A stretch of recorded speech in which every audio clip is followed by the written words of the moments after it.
In today's episode, we're going to talk about how to make sure that the right people are finding you when it matters most. So, if you haven't been following along, this is the third part of our series of how to make this year your best year ever in practice and how to get your marketing to work for you consistently. So, it's going to help you to demystify what you should be doing, what you should work on. Last week, we talked all about positioning and messaging. This week, we're talking about visibility and demand. Being seen is not the same thing as being chosen. And that's one thing that I really want to talk to you about, because when we talk about marketing in general, that can mean all kinds of things depending on your skill level, what you consume in terms of marketing and media these days. And so we're going to hopefully demystify a lot of that to make it really simple to figure out what you should be spending your time on, what you should be doing as far as strategy for each different channel that you're focusing on, and how to make sure that the right clients that you've defined from the last episode where we talk about positioning and messaging. That was hard for me to say last episode too. But we're going to help you to make sure that people are finding you at the right time and choosing your practice based on if it's a good fit or not. The truth is, most practices don't actually have a visibility problem. Most practices are really busy. It's kind of just constant chaos for the most part. Now, there may be some times where it's just dead quiet, the phones aren't ringing, and if that's the case, this is going to also be a helpful episode for you. But at some point, hopefully, in implementing these steps and tactics that we're talking about, you're going to be able to make sure that the phone's ringing consistently. But if you're not translating that into more clients in your practice, then this episode is going to be really helpful for you. So the biggest problem that I think a lot of times happens is that people just don't necessarily know who it is they're targeting, what they serve, what problems they're solving, and things like that. So more eyeballs simply don't fix that unclear demand that you're seeing in your practice. I want to make some shifts in kind of the way that you approach your marketing. Visibility is not the same thing as awareness. Visibility is showing up when somebody is already looking. So there's two different ways that you can target people, basically, and you can also do a mix of targeting. You can target people based on behaviors, or you can target people based on demographics. And obviously you can apply demographics to your targeting for behaviors as well. But let me break down exactly what that means. So with demographic type targeting, you can target people based on, for example, the zip codes that they live in, the income that they do, the different types of characteristics for both demographic and then also psychographic targeting that you can do. Behavioral based targeting is targeting based on somebody's action. So, wanting to make sure you're showing up when somebody's searching vet near me. That would be a behavioral based targeting. And with all of the language learning, the large language models out there, now AI is also potentially both an awareness type platform as well as a behavioral type platform. And so there's lots of really cool new things that are coming out to help us with that. We're not going to be diving directly into that in today's episode, but it's good to kind of consider where that fits based on these different principles that we're talking about today. Really, my goal for you is don't try to be everywhere. Try to be at the right place, at the right time, in the right location to be targeting as much high value clients as you possibly can. So let's talk really quick about demand versus attention. So attention-based marketing, and this is more of like that demographic type marketing where we're trying to create content that's going to resonate with the demographics of people that are going to be potential clients for you. But attention-based marketing is more like social media. That's going to be display ads that are going to show up on different placements based on, again, those demographic features. That's going to be boosting posts and content out there. But attention-based marketing really is interruptive. You're trying to either break somebody's pattern, have them consume something, and interrupt what they're doing so that they kind of dive more into what your practice offers, what this is about, and figure out if this is a good fit for them. Interruptive marketing can be very effective, but it's definitely a skill that needs to be developed. There's practices out there that are incredibly good at doing social content. But the thing is, when you're doing interruptive marketing, you're not necessarily hitting people when they have a specific need. And so the old saying is you can't, pay your staff with likes. You can't pay your staff with views. It's because your content might do really, really well, and it might get thousands, hundreds of thousands, even millions of likes, but that's not going to translate into millions of new clients. I'm not saying that it doesn't work to generate clients, but you have to continually kind of be on that hamster wheel running to stay in front of these people so that when the need does arise, they know, like, and trust you, and then they want to come into your practice. But that interruptive style marketing, you have to stay a lot more ahead of people. I think too, when we're talking about like social and content based marketing, which definitely is important, I think that a lot of practices would be very, very benefited if they used that type of social content and as a way of staying in touch with their existing clients rather than using it as a primary channel for driving in new clients. And the only reason I say that is because it takes a lot of work. You have to get really good at it. You have to learn how to do positioning statements so that you're taking this content that has some relevance to an offer, link those two things, and then basically drive them through the funnel in a time where they don't necessarily need your services. The way to counteract the need for like people not needing your services would be to create an offer that's so compelling that they feel stupid for saying no to it. So you either have to incentivize people strongly to take action that they don't necessarily need, or you can find people who need your specific services and who are actively looking for it. And again, I'm a huge fan. There's a lot of practices who are very, very good at creating content, generating attention, staying in front of even millions of people. The person that I think is one of the best is going to be Ariel Putter. I have 2 episodes with her.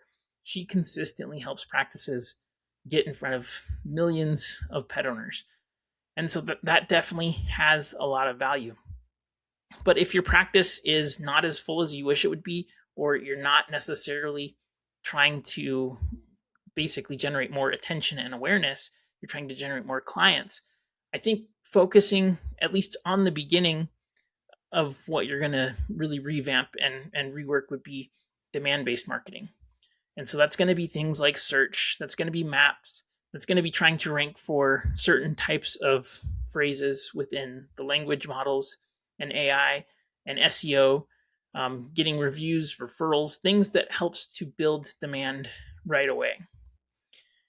We don't try to necessarily create demand in these demand-based scenarios. We're just trying to align with it and then get people to see us when that happens. And so I think that's a really important distinction. In almost every market, and there's going to be exceptions for this, especially in really rural markets, but thinking about all of the demand in your market, there should be more than enough of your ideal clients that are actively searching that can't necessarily find you. And so that's why I think when we're trying to fix your practice, you need to look at your practice and try to create a score to figure out, what is our biggest need? Do we need new clients in the door right now? Are we at 70% of capacity or lower? Are we at a couple days booked out? Are we a couple weeks booked out? If you're a couple weeks booked out, then it probably would be better to make sure that continues by capturing the attention of the clients that you already have. And so that would be attention-based marketing, creating social content, creating emails, keeping in touch, and making sure that you're nurturing that existing client base that you have. But if you're not necessarily at that point, going down the funnel, working on the bottom of it, that's going to help you to increase the number of patients that you have coming in the door is the right place to start. So kind of to reiterate here, pet owners scrolling on Instagram, liking your posts, even if it goes very viral, that doesn't necessarily mean that those pet owners are ready. And if you have the choice to be in front of those pet owners or not, it's good to be in front of them. Again, I'm not saying that's not a good strategy, but it needs to align with your goals rather than just trying to get as many viewers as possible. So if you're thinking about your practice, do you want to find the pet owners that are scrolling that aren't necessarily ready, but they will be sometime in the next year? Or are you wanting to show up more in front of the pet owner that's Googling vet near me that's open today, right? So there's urgent demand. And so figuring out the platform and the channel that's going to really help to meet your goals is really, in my opinion, where you need to be focused. I also think too that with social media in particular, looking at the different platforms based on how they perform organically, and then also kind of the buyer mindset. When I mentioned Ariel, I talked to her twice. I've personally think that with social, if you're looking at social networks, using them as different stages of the funnel too. So, for example, like a TikTok or an Instagram Reel strategy, that's definitely a high top of funnel strategy. So, the content needs to reflect that. If you've ever created like a really good educational resource and you've posted it on Facebook, probably didn't do too well because that educational resource has more of a conversion focus. And so it doesn't align with the platform that rewards like awareness and just kind of fun posts, because that top of funnel is better suited to awareness and fun type posts, right? So TikTok and Instagram, definitely a top of funnel platform. Um, Facebook can definitely be a more middle funnel platform just because there's so much more engagement typically on posts, whether it's client reviews or Facebook groups or things like that, where people are more in the evaluation stage. And so people use these social channels differently. And so as you're using these social channels, just start to become a student of how people are actively using them. And when you look, especially on TikToks, for example, if you see somebody that's doing a good job of TikTok, whether it's for a practice or maybe like a pet owner influencer, taking a look at what they're doing, what the comments are saying, how people are engaging with this, and then thinking about if I did something that was equivalent for my practice, I would probably get similar results, right? So like looking through the comments and seeing, most of the time people are just engaging and not necessarily making buying decisions there. So you need to think about anytime you're consuming social media or any type of marketing material, think about how you could apply this to your practice and then take a look at what the results are, what the calls to action are, and what's appropriate. So there's something that I like to call the demand curve, and that is basically the different levels of intent. So the first level of intent that people have is, number one, they're unaware. They're not thinking about it. So this again would be like the pet owners that are on Instagram. They're not thinking like they necessarily need to come into the vet, right? But let's say that their dog walks up and licks their face, and it is a dachshund and has the stinkiest breath ever. And so, like, geez, my dog has really stinky breath. So at that point, they become problem aware. That's the second level of awareness. They understand that the problem exists, but they don't necessarily know that there's a solution to it. And then let's say that they're on YouTube and they see a video that says, does your dog have stinky breath? Here's 3 things that you can do to fix that, right? And it can talk about routine dental cleaning, types of food, and types of toys that dogs could chew on that you could buy them. So now they know solutions exist. They know what they need, but they're still not necessarily looking for it. And then the final level of that is a provider awareness. So after they know that they have a problem, they know a solution exists. If the last step is they can see, for example, that somebody gives like a before and after video or something, right? Something that then shows them that this person can help solve the very specific problem that they have. So they know who can fix the problem, but not only do they know who can fix it, they actually trust them and they are going to want to move forward with them. The marketing that you're doing, it should meet people at every single level of this, but the platform or the placement is going to help to dictate what you focus on. So for example, on those awareness platforms like TikTok and Instagram, you could be targeting people that are unaware that problems exist. You could be targeting people that are problem aware. And then you could drive them down the funnel through content, hoping that they would see that. There are lots of good examples of social content that work there. And so start thinking about it in terms of who is this content targeting? Is this platform the right platform for it? If you're seeing it organically, it probably is because it's being shared. And then figure out how to apply that into your practice. If you're thinking about like how do we drive people into the practice, we're probably going to want to focus more on that intent based marketing platforms. And so paid search, for example, in Google Ads is a good platform that can help you to find people that are problem aware, that are solution aware, and that are provider aware. So back to our stinky breath example, if we're looking for people that are problem aware, we should target people searching for stinky breath treatment for dogs, right? So that they're talking about the specific problem. And so we're aligning that search intent with those people. When we're thinking about driving demand, that's going to take a little bit more education because now they see that they have the problem of stinky breath, but they don't know what to do next. And so we'll need to address those issues, typically in a landing page, but we need to make sure that we're aligning the right goals with the traffic. If we think about marketing from like a macro perspective, I like to do this from anything that we do to make it very, very simple. But what you're trying to do is break down the conversion process into each of its tiniest steps. So what needs to happen next? And usually we start with the very beginning and the very end. So for example, the end would be that somebody comes in for a dental exam and gets the teeth cleaning. The beginning step would be, okay, they know their dog has stinky breath. That's the starting point. Then what needs to happen? They need to see an ad. They go search dog stinky breath treatment, right? Once they see your ad, what does the ad say? It says, does your dog have stinky breath? We can help. Click here. A quick thing that I think is really, really important that people often overlook is that when they create ads or content, they're trying to do every single piece within that first exposure point.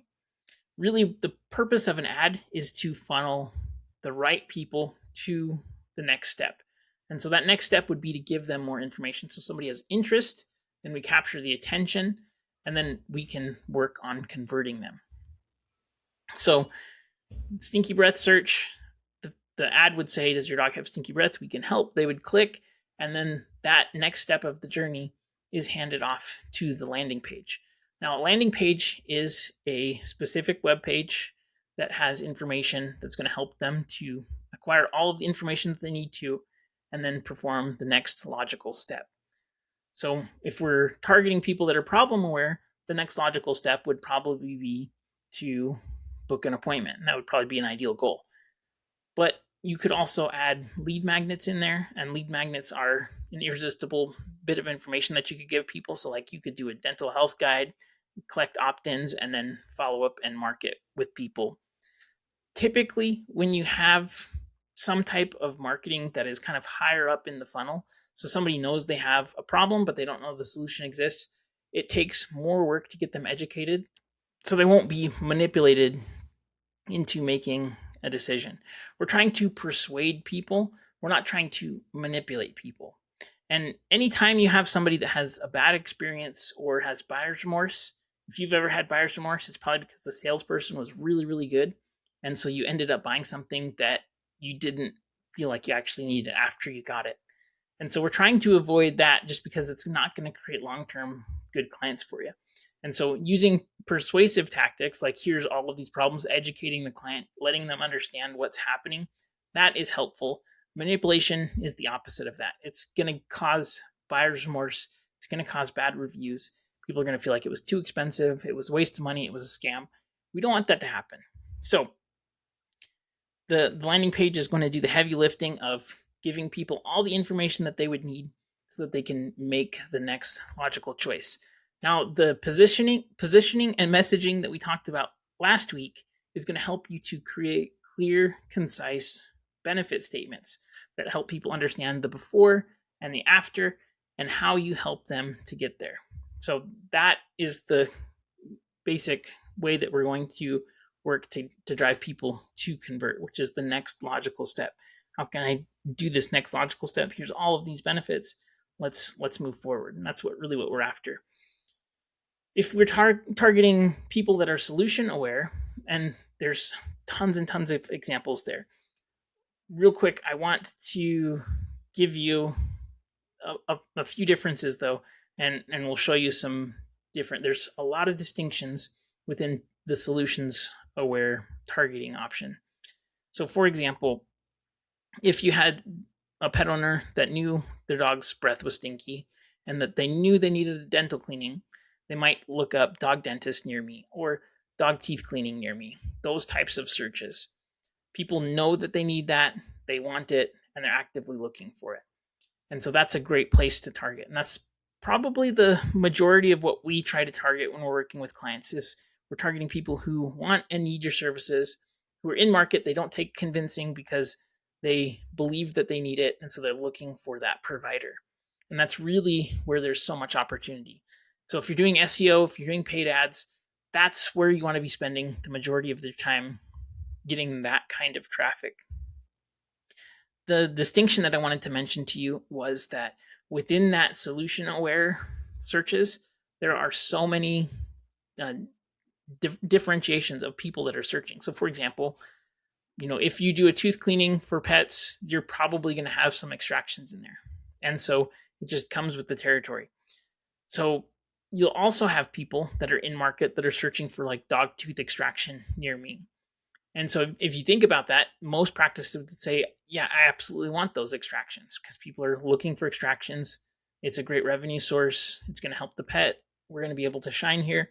The only problem with that is if you think about how somebody arrived at that position, they probably had a teeth cleaning. They got x-rays. They saw that the teeth needed to be extracted. And there's two choices here. They either didn't trust that the practice could do it. The practice didn't feel comfortable doing it, or it was too expensive. And so now they're looking for affordable options. Same thing goes with people that are searching for TPLOs. It's really a mixed bag. And so when you're doing targeting around this, you want to make sure that the demographics that you're targeting are also going to align with that, because you don't want to get people that are just looking for the cheapest extractions. Because if you're going to be especially paying for these clicks, it's harder to convert somebody that is a price shopper here. And so thinking through your practice, and I have a client who is really good at converting those extraction calls. And so we're using that as a target because their CSRs are fantastic. They're trained. They're able to explain their value proposition.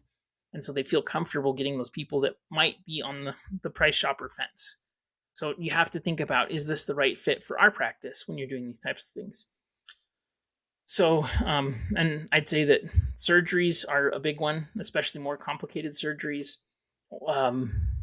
People that are actively looking for, TPLOs, cherry eye surgeries, anything that they could have been basically referred to, especially on the more kind of niche diagnostic like section where they've been diagnosed with something and now they're actively looking for a better alternative.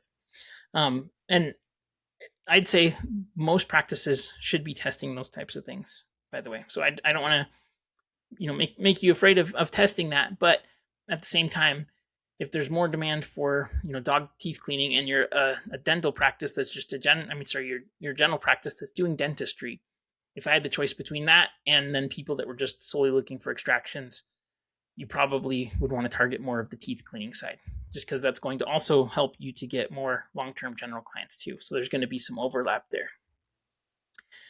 The last thing is your provider aware people. So those are people that are looking for typically branded searches. So for example, if somebody searches, VCA hospital or specialty practice, or they're searching specifically for the name of either you or a competitor, I typically don't suggest doing paid ads around that, simply because you're going to have a hard time converting somebody who already knows, likes, and trusts and is searching for another practice.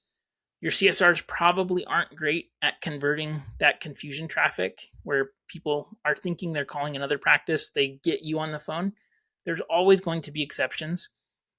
Exceptions that I think are pretty standard would be specifically emergency, euthanasia, stuff like that, where you have the practice that the people don't necessarily have a long-term relationship with. They're more in the urgent case spot. And so maybe they know that veg is an emergency hospital. So they search emergency hospital near me or veg near me, right? But they're looking for an emergency provider.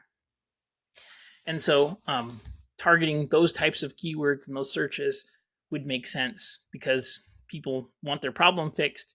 They don't necessarily care about the brand that's fixing it. Same thing goes with euthanasia. Like, people know it's like the Band-Aid brand of the industry. If someone says Band-Aid, they mean adhesive bandage. And so there's some category exceptions there for that. But typically your practice is going to rank really, really well organically for your own practice name. And so you want to make sure that your Google business profile is set up, your citations are set up, and all of your organic SEO pieces are really in line so that when you search for your practice name, you're the one that shows up at the top with the Google business profile on the right-hand column every single time. And if that's the case, you're going to be great. And your existing clients that are searching for your hours or your directions or your address or things like that, they're going to see that every single time. I think in generating demand and awareness, this is where practices are wasting both time and money, though. This is the biggest waste, in my opinion. And it's really not your fault. If you look at your favorite brands, and so many people do this, where they're looking at like the big brands, they're looking at Starbucks and Nike and Coca-Cola and all these iconic brands that are doing really interesting things. They're trying to basically copy those types of tactics. And so when we talk about advertising, like people think about Mad Men and these large scale ad campaigns that really are made to build awareness, they don't necessarily have a plan. And so in creating content that just gets out there, thinking, okay, if 1 million people see this, we're going to get new clients. You probably will, but it's probably not going to be incredibly effective. And so trying to build awareness without a plan for taking them from awareness to evaluation to then conversion is going to fail every time. And this is why most practices that do boost posts or create a piece of content and then post it and then it doesn't get anything, it's because there's no plan to drive the person to the next step. Like, what is the next step in this conversion process? Even if you're very effective at creating awareness, unless it goes insanely viral, you're not going to get these viewers into the next step of being actual clients. And so many times people too, when they're creating ads, especially, they're creating ads that get impressions and they're not targeting intent. So boosting feels like marketing because you're getting it out there in front of more people. And anytime somebody sees a piece of marketing, maybe they need something, they're going to take the next steps on their own. But that lack of clear path, that lack of understanding, who is this for? What does it do? How can you help me? It's going to make it very difficult for people to convert. And so it's going to be the exception, not the rule, that people who see your content are actually converting. And this is the same thing too when I have practices that have CSRs that are not saying, hey, sounds like we should set up an appointment. Does Tuesday or Thursday work for you? So basically trying to make, the client do the self-close is also a problem as well. So one thing that I really, really want to emphasize here and have you work on is if you ever catch yourself saying, I've tried Facebook content, I've tried Instagram, and it doesn't work. That's not true. The platforms work. Like I hear practices say too, like I've tried postcards, they don't work. They do work. You're sending them out, their people are looking at them. But the problem is that again is an awareness channel. That's not a conversion channel. And so it's doing its job of getting you impressions. It's expensive impressions, but impressions nonetheless. So flyers do work, but the question is, what is the goal? And is the right goal matched to the right intent? And so don't say this marketing isn't working. Say, what is our end goal? And then try to reverse engineer the easiest way to get there instead of probably trying to do kind of like the most complicated and difficult thing that's going to require your clients to be hyper motivated and take the next step and basically close themselves as clients to your practice in spite of all of the other things that you're doing. So it's not working because of it, it's working in spite of it. So do flyers work? They do work. But what do they work at doing? Does Facebook boosts work? They do work. But what is it trying to accomplish, right? And so it'd be like taking a scalpel and say, okay, I'm going to extract all of these dog's teeth with the scalpel. It's not made for that, right? Scalpel's made for cutting. Facebook boosting is made for awareness. Okay, it's not made for converting clients at that stage, right? So we have to have the next steps of once they engage, how do we get them in further down the funnel, basically.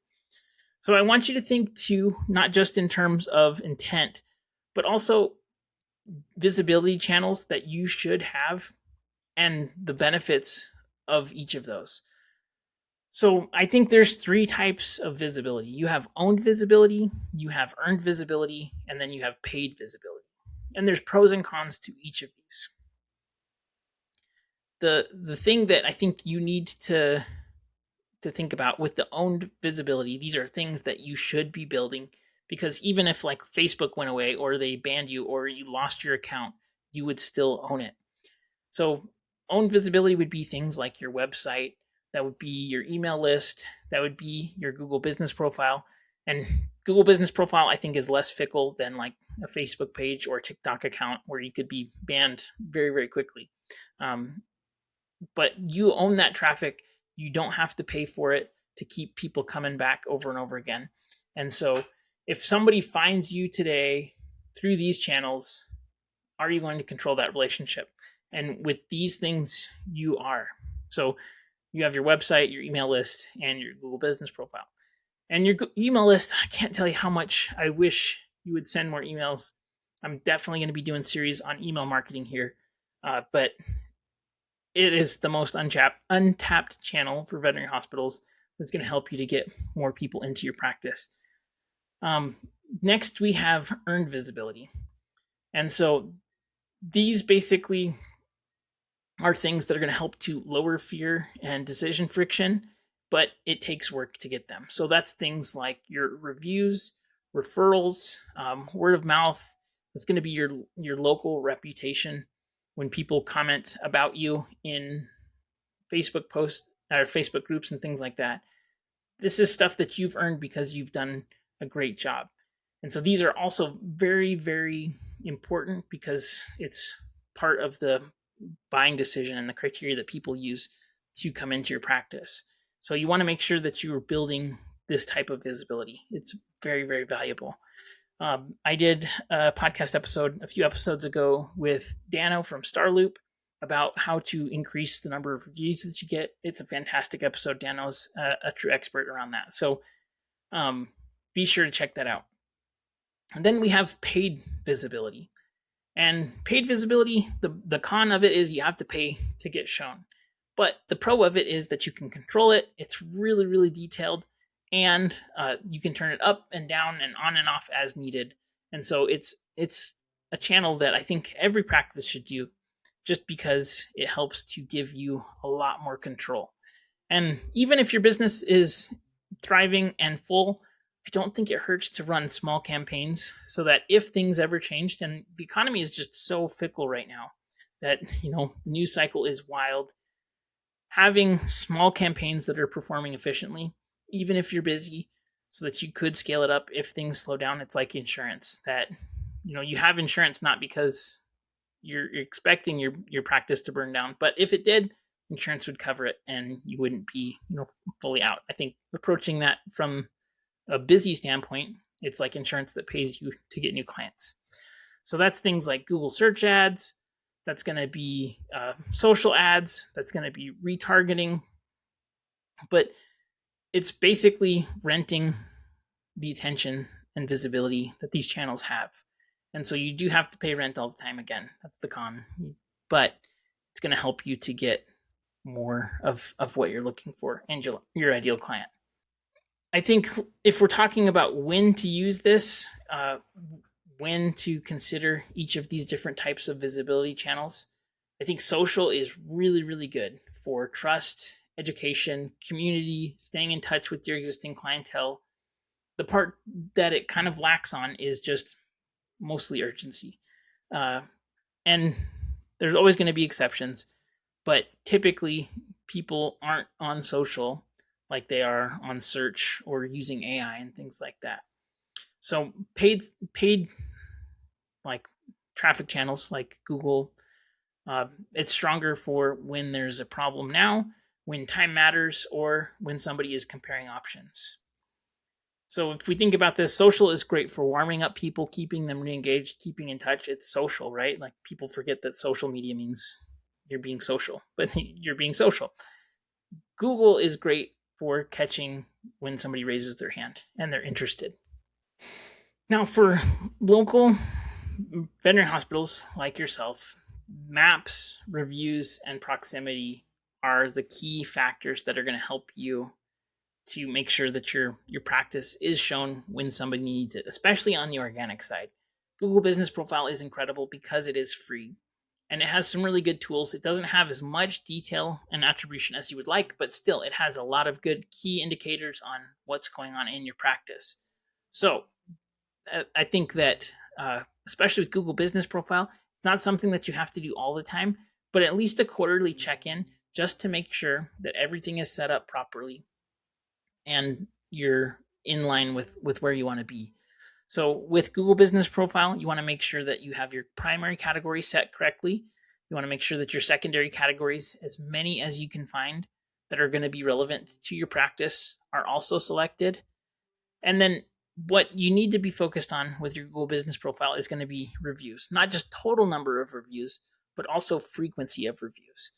And so if you have your PIMS that sends out review requests, make sure that you're sending those out. I think, and I've been looking at so much data, I'm hopefully going to be able to put together an actual case study with it.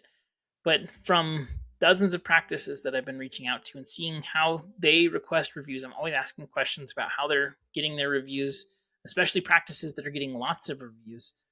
It's very, very important, in my opinion, that you're not review gating. And what that means is that you're asking them to submit a survey first. If the survey is high enough, then you invite them to Google reviews.